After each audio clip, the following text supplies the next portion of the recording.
രാഹുലിന്റെ അറസ്റ്റിന് പിന്നാലെ കേരളത്തിൽ അങ്ങോളം ഇങ്ങോളം പ്രതിഷേധമിരമ്പി.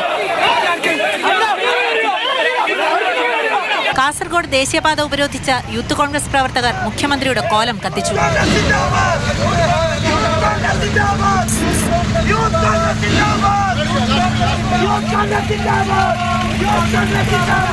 പാലക്കാട് സൗത്ത് പോലീസ് സ്റ്റേഷനിലേക്ക് യൂത്ത് കോൺഗ്രസ് നടത്തിയ മാർച്ച് അക്രമാസക്തമായി. പ്രവർത്തകരെ പോലീസ് അറസ്റ്റ് ചെയ്ത് നീക്കി.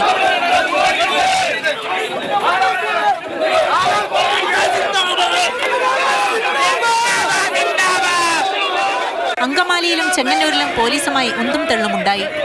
തിരുവനന്തപുരം ബാലരാമപുരത്തും പ്രതിഷേധം സംഘർഷത്തിൽ കലാശിച്ചു.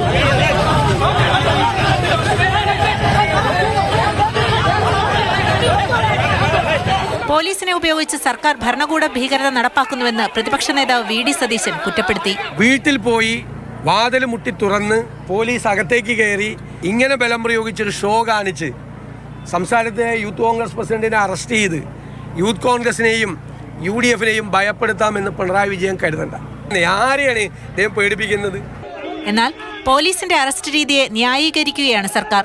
പോലീസ് രാഷ്ട്രീയമില്ല, പോലീസ് നിയമം നോക്കും, നിയമത്തിന് ഒഴുക്കി പോകും. അല്ലാതെ ഇപ്പോൾ SFIക്കാർക്കെതിരെ കേസിൽ എടുക്കാതിരിക്കുക, അവരെ അറസ്റ്റ് ചെയ്യാതിരിക്കുക എന്ന് വന്ന ഇവിടെ ഒരു ഭാഗത്ത് മാത്രം അങ്ങനെയല്ലോ.